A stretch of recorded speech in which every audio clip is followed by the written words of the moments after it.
So just a couple of weeks after Elise was born, we had one of those crazy spring storms that just kind of like yesterday. I don't know how many of you got hail yesterday, but that was wild. All of a sudden it got dark and then it just pounded everyone, right? We had one of these crazy spring storms, and it came with a lot of wind. Like, I heard it coming from a distance, this storm coming in, and it knocked out power at our house. Being a fairly planned out and prepared person, like, I'm not a prepper, but I could be tipped easily that way. This situation caught me pretty well off guard in the middle of a season that felt like being perpetually caught off guard, right? Like, the hospital allowed me and my wife to bring a human home that couldn't take care of itself. Does that make sense? Like, we couldn't believe it. We thought at any moment somebody's going to come take this baby away because we didn't know what we were doing. And so now the power's out. So not only that, but my mother-in-law was in town staying with us to help out with Christine and Elise through that whole first few weeks. Super thankful for that. She was there as an incredible help. She cooked us some beautiful dinners. She stayed up with the baby so that we could recover on sleep and just did amazing things. But also, when your mother-in-law is in the house and you're the man, you feel like you need to impress her a lot, right? Is that just me, or has other guys felt that way? Yeah. So, storm comes through, power's out, I'm not prepared, oh no, what do we do? Situation is happening. It contributes to this pressure to protect and provide for her daughter and her brand new baby granddaughter. Now, Elise was formula fed, which meant that we needed a fresh water supply, not only to make her food, but to clean and sanitize her bottles. Like, this is, I'm told, I know that everyone has a different opinion on all this stuff, but we were told you need to be very careful with the formula in the bottles, especially in the early weeks, because their immune system still isn't developed. Okay? So, we're taking this advice to heart, first-time parents. We don't know if she can eat the dirt yet or not, right? Like, some of you said, just let her do it. And we're like, we're being told not to, and we don't want to go to jail. So I'm starting to panic a little bit because we're on a well. We can't get water to our house without the power. Having a well with no power made that a challenge. It was still chilly at night. And the power being out meant that the heater in the nursery wasn't going to work, and Elise couldn't regulate her body temperature at that time. And the fans for the wood stove to move the heat around the house ain't going to work in that situation. It was really a reality check moment that Christine and I had done our respective research to be as prepared as we possibly could, and we felt pretty good about where we were until the power went out. It slipped our mind in that moment, in all of our preparation. Most of us, though, my point in bringing this story up, most of us don't discover our false securities or the things that we're leaning on when life is calm, right? Like, when things are going well, it doesn't matter what you're leaning on because things are well. Nothing is failing, nothing is cracking, nothing is breaking. But when things are going according to our best laid plans, it's great, but we discover our false securities when the pressure builds and trouble comes. See, Micah 5, chapter 5, is going to begin this way. Judah is under siege. Its ruler is humiliated. Every source of visible strength has crumbled. But church, into that failure, God speaks a promise. Now, I recognize we have some guests today, and we need to kind of outline. Micah is church, how would you rate Micah on a scale of 1 to 10 as far as doom and gloom?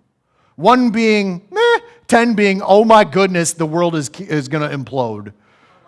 11. Dawn says 11, right?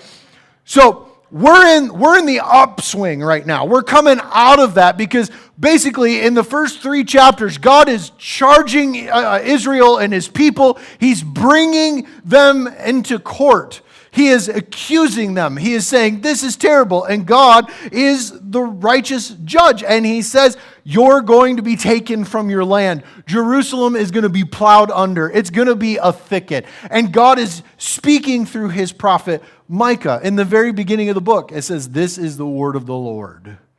So when we read that, part of us, it challenges our God loves everyone and he'll always be nice to me mentality, and it brings in this God who is vengeful, as we're going to see today. God who is just, God who is going to lay down the law at some point. Is God patient and kind and loving? Absolutely, but God is just. And he will judge. And we're seeing that have to pull together in this book, this minor prophet called Micah.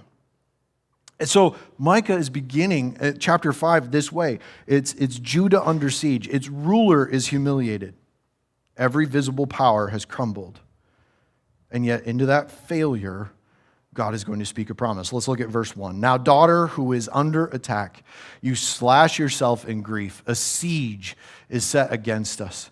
They are striking the judge of Israel on the cheek with a rod. It's important that we emotionally kind of process this, put ourselves in the middle of it, what's being described here, because it cuts to the heart of everything that's been going on in Micah, and it's a strong parallel for us today. Israel had, at one time, many victories against their enemies. At one time, they were protected by the Lord in supernatural ways. At one time, they had depended on God and he was faithful to them. But as wealth grew and threats vanished, as peace and comfort became the norm, as culture started to stray away from the God that made them into the nation, to the point that the leaders of that nation used their positions for their own gain, to reflect their glory and not God's glory. There's a saying, as leaders go, so goes the nation. So goes the business or the organization, so goes the church. So when leaders become self-absorbed, the culture becomes self-absorbed. When leaders stop serving, the people also stop serving. When the leaders look out for themselves, the people look out for themselves. I think it was Ronald Reagan that famously said, ask not what your country can do for you, but what you can do for your country. I got that quote right? Kennedy, sorry. Yeah, I meant Kennedy. Why did I say Reagan? That's weird. It's okay.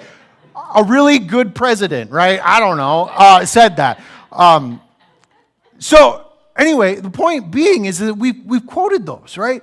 We know those things. We've heard these things before. But how would that quote be standing up today?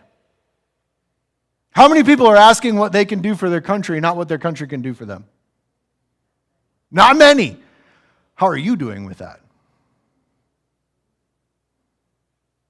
When was the last time you asked what you could do for your country instead of what your country could do for you? Because what I hear today is lower the gas prices, lower the taxes. Country, fix my problems, right? When our leaders go self-absorbed, even good people go self-absorbed too. You see that? Stinks, doesn't it? Because maybe we haven't recognized that in ourselves. We see this today all over the place. Most common thing we might see is a politician who wants to keep their job, so they make promises that they can't really deliver on. Or promises that are only good for a specific group of people.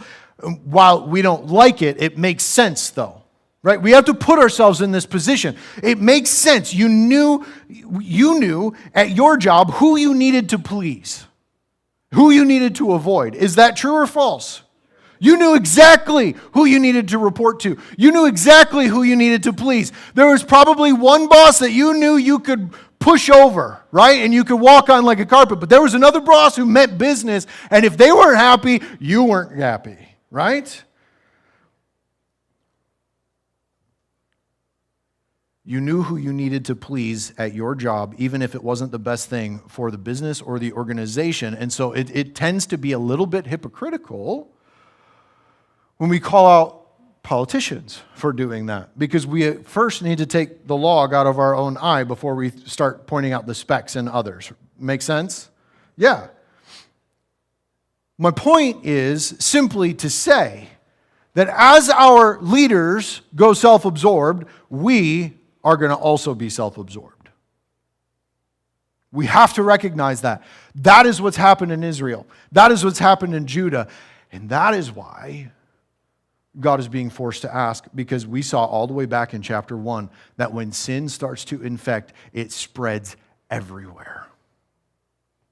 It doesn't matter. It will keep going, because rarely do people around you try to raise the bar. They're always trying to lower the bar, right?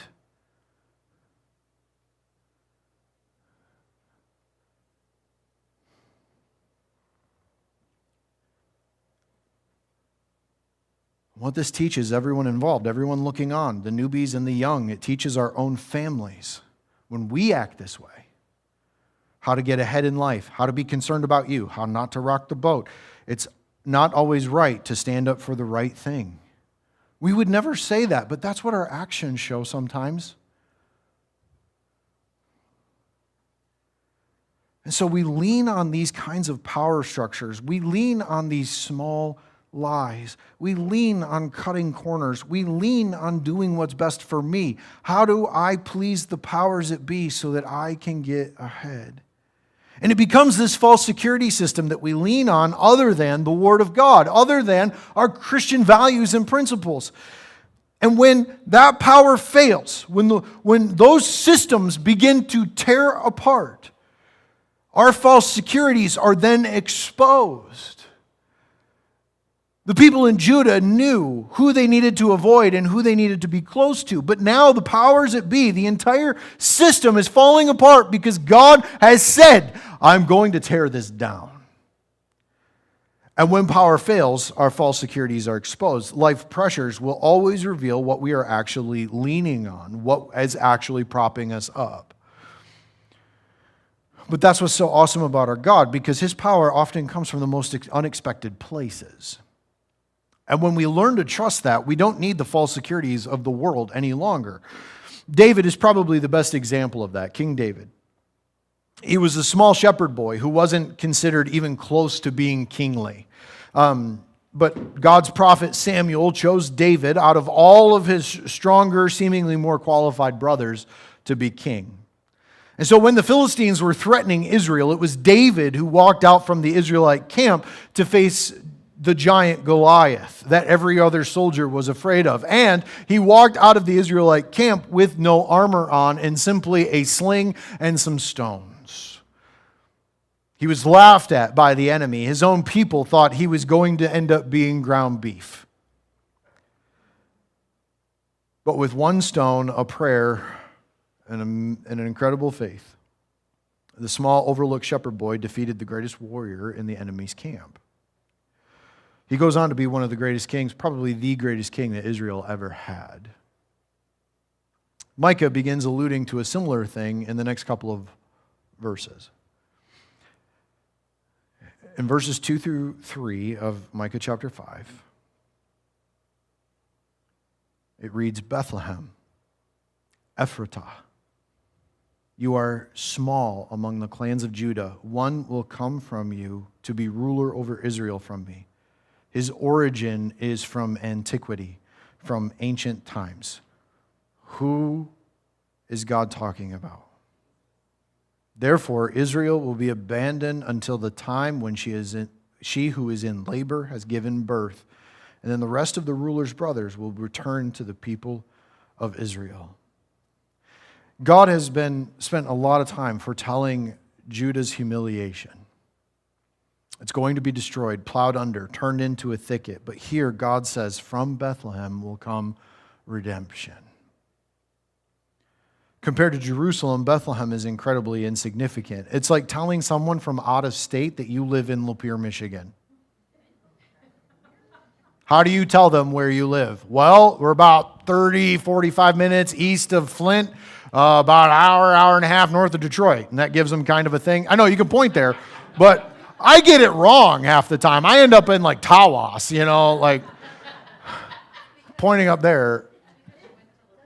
It's because I went to Lapeer. We didn't learn a lot of geography even about our own state. Yeah, it was terrible. So usually when you mention Flint or Detroit, specifically Detroit, because that'll satisfy their inquiry, right? Because they're like, oh yeah, I've heard of Detroit. So you're kind of close to that. You're like, not close. No, not really. Couldn't get farther away, actually, sometimes. But, it's the way it is. That usually satisfies the question because it's more significant than Lapeer, right? And a national stage, it's talked about at least. The Lions almost won the Super Bowl, kind of. They're going to this year, right? Right? Yeah, we'll see. I don't know. Pistons better take it, though, for crying out loud. But even historically, right? Because Detroit is known as what? Motor City. Motown, right? You got all these names for what has come out of Detroit. It was at one time great. Now it's coming back. But it's not there yet, right? People still know it. But in all reality, God is reminding his people of David by using Bethlehem. Because do you know where David was born? I'll give you a hint. I've already mentioned the name of the town. Bethlehem. David was born in Bethlehem. The most adored and famous king in Israel's history came from a place of humble origins. So where Jerusalem is the city of kings, Bethlehem represents humble beginnings. And so God is not just promising another ruler here. He's promising Davidic hope.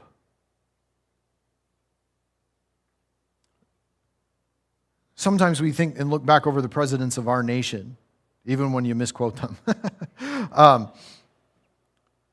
We think, man, we need another George Washington, right? Or another Abraham Lincoln, or we need, some of those guys. That's a kind of hope that he's talking about here, though it's different because we're not just talking about national power. He's talking about Davidic hope here. So that may not mean much to you, but in 2 Samuel chapter 7, God promises that David's house, this is another one of God's promises through his prophets to God's people. David's house, David's kingdom, and David's throne will, at one time in the future, be established forever. He promised a descendant from David's family tree that will lead his eternal kingdom and sit on an eternal throne. Even in pain, even in what looks like defeat, God is reminding and even renewing his promise that this will not be forever. That he is at work, that he is in control, that he has not changed his mind, that God is not finished with the promises that he's already made. This is why at Christmas time we talk about, this is why the genealogy exists in Matthew, because it shows us Jesus' kingly lineage because of these kinds of promises that exist in the Old Testament. When we emphasize Bethlehem at Christmas, it's because God promised that an eternal ruler from antiquity, from ancient times, would come from that place, rise up and be the king, the eternal king, on an eternal throne, and that the house of David would be established forever. These are all fulfilled promises. And it is beautiful and it has the opportunity to give you goosebumps if you recognize that years upon years pass between these promises. And that not only did Jesus come and live and be with people and live a perfect life and go to the cross willingly, die, and was resurrected 3 days later. That's an amazing story in and of itself, but it was told in the Old Testament. It was told over and over and over again. This is the plan. This is the hope. And so our faith is very much similar to those who are in the Old Testament. We're just looking backward. They were looking forward. Does that make sense?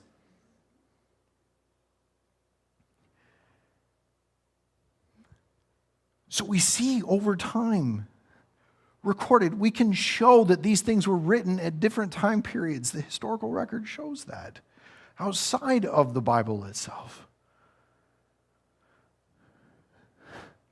That we can trust God when he makes a promise. That he's not changing his mind, that he is in control, that he is at work even when the days look incredibly dark. See, one of our biggest false securities is bigness and influence and abundant opportunity. We gravitate to people who are successful. We buy things only if it has good reviews, if it's proven to be a good thing. We tend to exercise faith usually when we can see the path ahead, not when we're not sure what's going to happen. Church, small does not mean insignificant when God is at work. Mother's Day is a good reminder of that, because some of the most powerful work in the world often looks small while it's happening. Rocking a child, packing a lunch, praying quietly, showing up again, teaching, correcting, comforting, forgiving. If there's anyone that's more practiced in forgiveness, it's our moms, right? Because I know I could be rotten as a kid. Any of you? Never. Lightning, here it comes. Yeah. Much of that work isn't platformed or applauded. But Bethlehem reminds us that small does not mean insignificant when God is at work. Where the world will often ask, how big is it? How much opportunity is there? God is asking, is it mine? Is it mine? See, that's the hang-up that many of us have. When nobody's looking, can God still call us His? Like, are we making the decisions based on what we know to be true that align with God's instructions for us? The relationships, the words we use, the help that we offer to people, a lot of those decisions are based not on whether or not it honors God, but can we get away with it? Will the people closest to us accept us or reject us because of it? Will we lose out on an opportunity of something that we really want if we decide to honor God in this thing? And so God is still asking, are you mine? And do you trust me with your opportunity, with the bigness, with the feelings of insignificance? Or in other words, are you going to surrender your power, surrender the powers that you trust so that God's power can break through? I don't know if you've ever tried to do a task where two people are trying to lead, right? You ever had a project like that? Two guys sometimes get in the same room and it's all about how to nail a nail in correctly, right? Don't do it this way, do it this way. No! And they start arguing. Have you ever seen that before? It's happened. It multiplies, right? When you get bigger projects. When two people are leading, usually it results in something not getting accomplished or accomplished poorly, right? The best thing to do is for someone to take the lead and the other person to support the leader, even if they maybe have some qualms with what the leader is doing. Because then at least we're moving forward together. If you are trying to control your own life under your own power, you are not giving the Lord your God an opportunity to break through with His.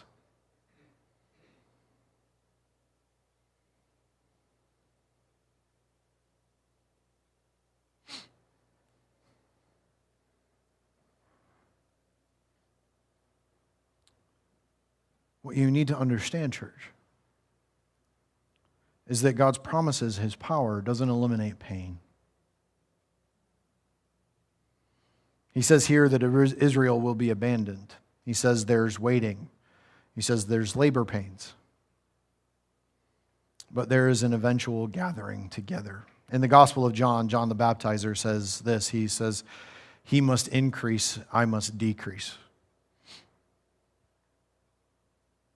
Another way of saying it is, more of you, God, less of me.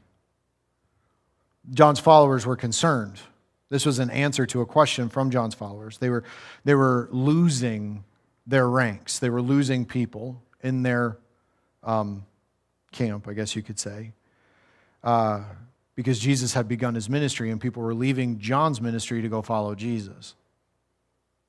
And this was John's response: more of you, God, less of me. If this is what serves the kingdom best, then God, take them away. Right? Less of my power, more of you, yours. Less of my leading, more of yours. Less of my decision making, more of seeking your ways, your decisions, your direction. There are times then when the right decision decreases your influence, right? The right decision quiets our voices sometimes. It takes away the money that we wanted. It drains our energy. It costs us our relationships. All things that we believe we need to be even a powerful witness for the Lord. But God has spelled it out in His Word, how He wants us to live. God's written instruction will never contradict His plans for your life. And so if you are living your life according to the instruction of the Lord, then if you are losing influence, there is something greater at work. God is at work behind there, and your prayer needs to be less of me, God, more of you. We always trust the Word of God before we trust our best laid plans. Even if it looks like we're giving up ground and becoming smaller, we trust that when we obey God, He will supply us with His power and He will grow whatever fruit He's decided to grow in us and through us. When worldly power is given up, when that power fails around us, God often works from unexpected places. When the power of Jerusalem fails, God will work from Bethlehem. I don't expect you to understand the weight that I'm about to explain, but it's something in my life that I experience often. A few weeks ago, this place was packed out, right? Ken even took a picture from the back and sent it to me. He's like, man, this is so awesome. And then Easter came and went, and slowly by slowly, people have started their summer plans, right? And so you experience, we had 40 guests in a 6-month period, almost the entire size of this church on a Sunday morning, right? That came and visited us. And I was stoked. I was like, yes, this is great. God's working, right? And then all of a sudden, everybody decided to go on vacation. And you're like, oh, okay, am I doing something wrong? Yeah, I'm preaching through Micah, right? That's part of it. But I mean, you look at it and you see people begin to walk away from it, and you wonder, God, are we doing something wrong? Am I doing something wrong? If you entertain those long enough, and there have been many times in my life where I've entertained that and I've started putting my resume out there. Because there's days when you just don't think you're the right person to lead anymore. It may be God, but it might be Satan. You face that in your family sometimes. When you feel like a failed mother or father. When you feel like a failed child. When you feel like a failed Christian before God. When you feel like a failed employee. You just can't get things right sometimes. When you fail at being a spouse, for crying out loud.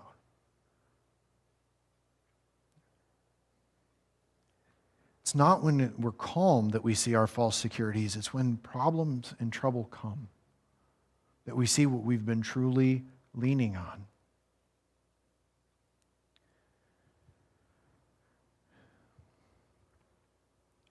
Church, God is saying He's going to work from an unexpected place. And so where you first run to oftentimes isn't Bethlehem, it's Jerusalem.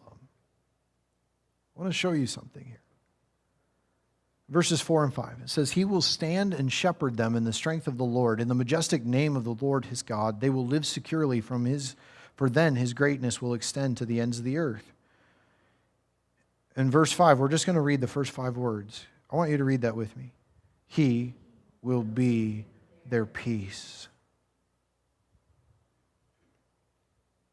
In verse 1, we saw a leader shamed. But here in verse 4, we're seeing a coming leader who stands. And the ruler in verse 1 can't protect the people any longer. But the ruler in verse 4 shepherds. He leads them to green pastures beside still waters and through the valley of the shadow of death. He will be with His people always because He's from antiquity and will last forevermore. It will be an eternal throne and kingdom.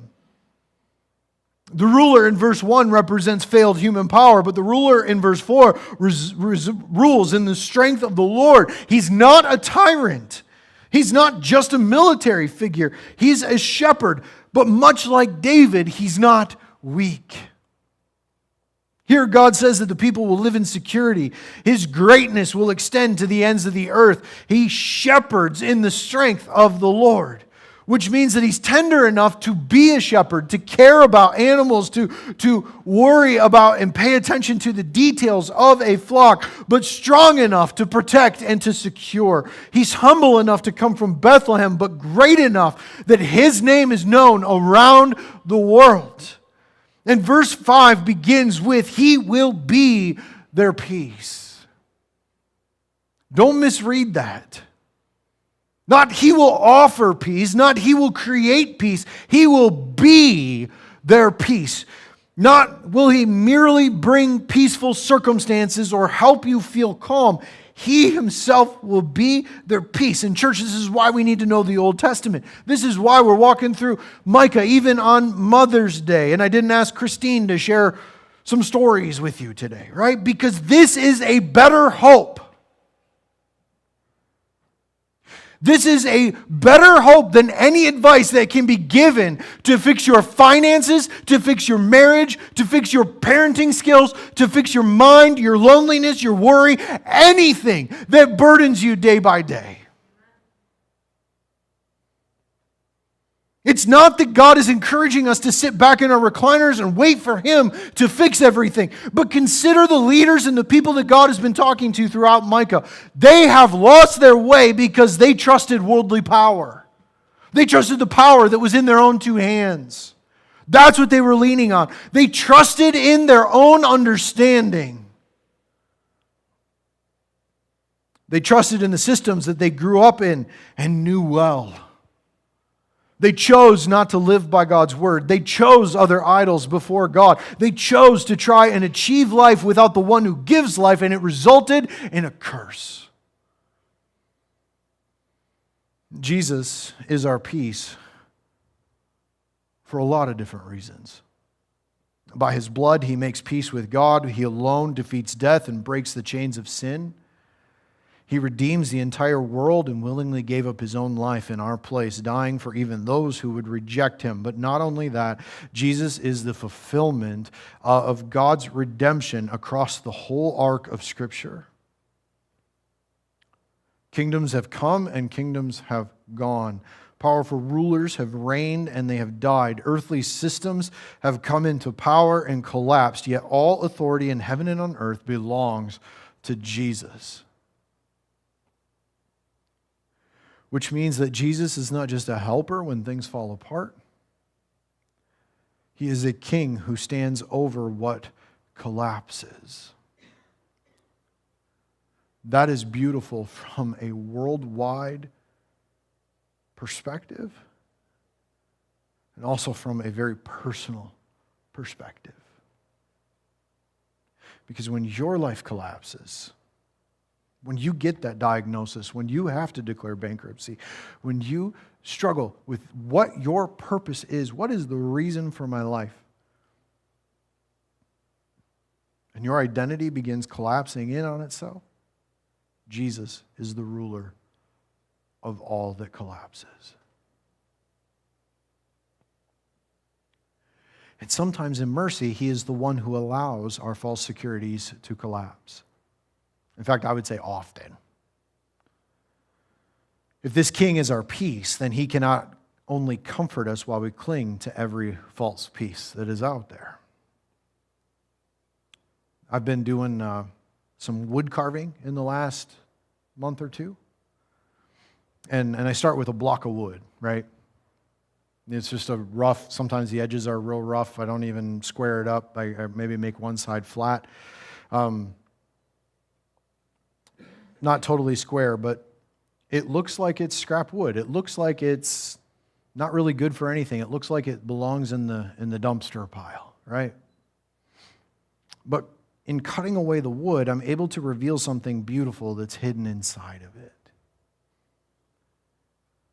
The work of Jesus is sometimes like a chisel in the hands of a master craftsman. Not me. I'm not a master craftsman, by the way. I have a machine that helps me carve. But Jesus cuts away what does not belong. Not because He's destroying His people, but because He's restoring His image in them. I want to read the last 6 verses of the chapter. We've kind of skipped a middle section, but if I focused on that, we wouldn't get you out in time for lunch. So we're gonna skip over it. But verses 10 through 15 say this. In that day, this is the Lord's declaration. I will remove your horses from you and wreck your chariots. That's a verse that needs to go on the wall, right? I will remove from you your horses and wreck your chariots. I will remove the cities of your land and tear down all your fortresses. I will remove your sorceries. I will remove sorceries from your hands, and you will not have any more fortune tellers. I will remove your carved images and sacred pillars from you, so that you no longer worship the work of your hands. I will pull up the Asherah poles from among you and demolish your cities. I will take vengeance and anger and wrath against the nations that have not obeyed me. When God says in that day, he's looking ahead to the day of his intervention, something that hasn't happened yet, but something that is coming. And that's the day that he will rescue, that he will restore, that he will purify his people. He'll remove the cities and tear down fortresses. He'll remove sorcerers and fortune tellers. He'll remove carved images and sacred pillars, because those are man-made gods that God's people have been worshiping, and God will take vengeance on those who have not obeyed him. This sounds like devastation. This sounds like an angry God. It sounds like, eyebrows down and lightning in hand and ready to just, do battle. It sounds, even to some of us, it may even sound a little evil. Because why would a loving God want to take things away from us? And so it sounds like devastation, and in a way, it is. It's devastation for an old life of false idols. A better word for it is purification. If I were to sell you a bar of gold, but you found out that inside of it I've stuffed it with copper, are you going to be happy about that or mad about that? Because I charged you full price, right? And you'd be real upset because it's not pure gold, right?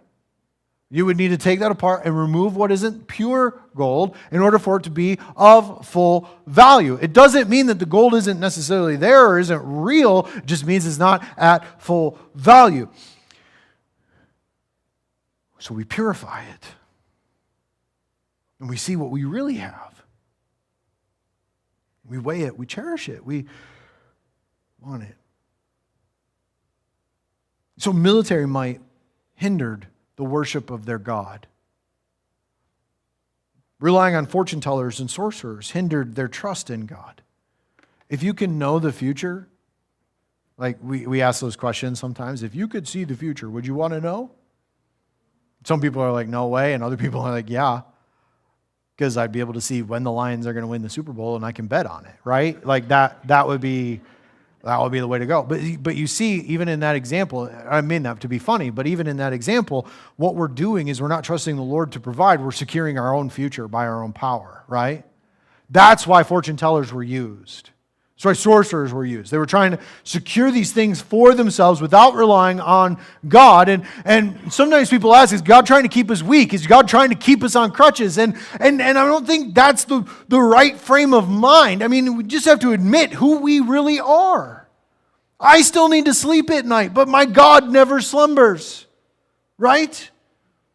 Like, my strength runs out. I bleed, but my God's strength doesn't run out. He bled on the cross, but in glory, he doesn't bleed, right?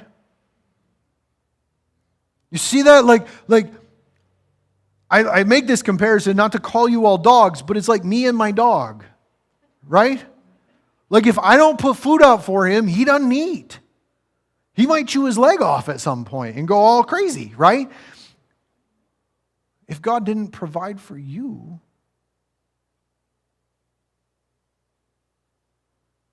didn't put the strength in your bones, the breath in your lungs, put the people around you that you've had around you, you say, well, yeah, but I go to work to feed myself. I don't need God to feed myself. Yeah, there it is. It's your power. Not saying you shouldn't work. The Bible says those who don't work, ain't going to eat. I get that. But also, God's provided in that. You see are you picking up what I'm putting down this morning here? Okay.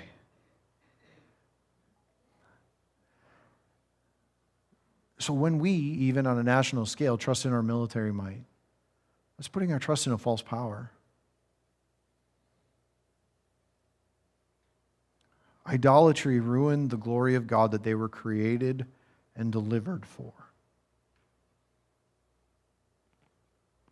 And by removing these powers in their lives, God would reestablish their trust in His power alone. The same power that used horns to bring down the walls of Jericho. The same power that sent and rescued Shadrach, Meshach, and Abednego to a fiery furnace and brought them out.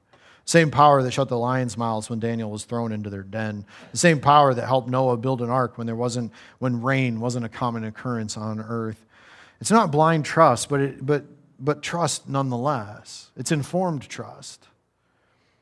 And through that purification, God's people would be reestablished. When He tears away all of these things, they have nothing left to trust except for God. That is the basis of most of the Christian testimonies that we hear, right? I hit rock bottom. I had nowhere else to go except for God, right? And then all of a sudden in their lives, and they are encouraging you and pushing Christians forward because of their testimony that God is real and can be trusted because they had nowhere else to go. And so it would seem to say that when we do not lay our powers down, we are not able to live with abundant life that God has promised us because we have not trusted in God fully. We're still got something before Him in our worship and in our trust of Him.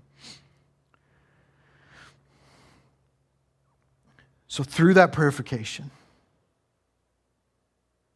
God's people would be reestablished. They would one day return to Israel, and one day from Bethlehem, a ruler from antiquity would be born, and God's kingdom would be ushered in. Those are some good subs. I like that. All right. When the child king was born, there was no fanfare or parade. Like we talk about this at Christmas all the time, right?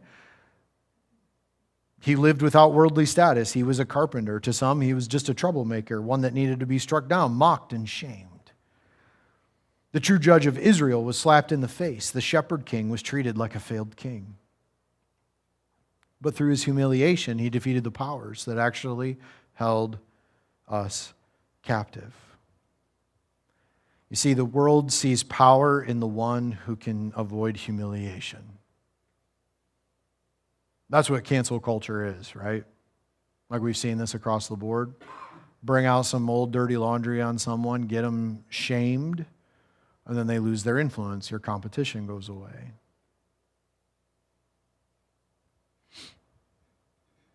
The world sees power in the one who can avoid that kind of humiliation. God shows power in the king who enters humiliation to save His people. That's why it can feel humiliating and even shameful to follow Jesus. We will be rejected because of an opinion we hold, an action we decide to take, or a habit that we give up because it's become a power that we trust in more than God, or an idol that we run to instead of God. We as Christians should be in the habit of confession. We should be in the habit of entering willingly into humiliation so that we can continue the work of the cross, bringing our sin, our evil, our wicked desires out into the light so that together we would not be shamed even more because we already feel ashamed that these are the things that we want to trust God with. We want to be able to get rid of them in our lives, but we can't figure it out. We can't change the desires of our hearts. And so we in Christian community are able to talk about the fact that I don't want what God wants. And yet He still died for me. He still loves me. His arms are still open to me, a sinner. He wants to bring me in. It's acceptance at an incredible level. But when we enter into that humiliation is when we feel the acceptance of God. Maybe that's a false idol, is protecting our reputation, right? We're going to hide the words that we use normally when we're in church and around Christians. We're going to change the way that we dress or change the way, the things that we talk about. We're going to hide our interests. We're going to put up the walls so that people can't get super deep, because if they knew who I really was, they wouldn't allow me to be in church, right? Kind of thing. It's not what the church is supposed to be. It's what it's become in a lot of ways. That is my prayer for Rising Church specifically, is that we will never become that place. Unrepentant sin, we got to deal with that. But if you're at war with your sin, you're trying to bring it out into the light, you have a place here in this community, because Jesus invited us all in.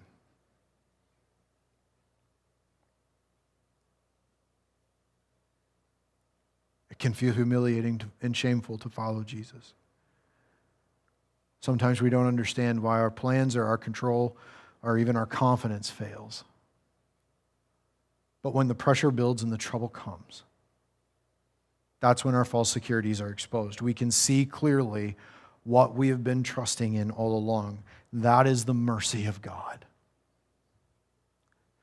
And you are not without hope. It's an opportunity for repentance. So when you find yourself in that position, look to Bethlehem. The shepherd who stands, the king who is your peace, and let him remove every false refuge that could never save you in the first place.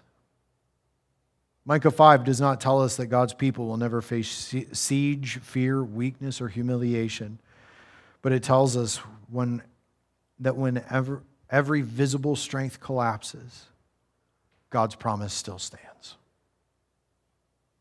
From Bethlehem came the shepherd king. He stands in the strength of the Lord. He shepherds his people. He is great to the ends of the earth, and he himself is our peace. So the question is not, what power do I need to regain control? The better question is what false power is God asking me to release so that I can rest in the king who already stands for the rest of eternity? Because when power fails, Jesus does not. He is our shepherd. He is our king. He is our peace.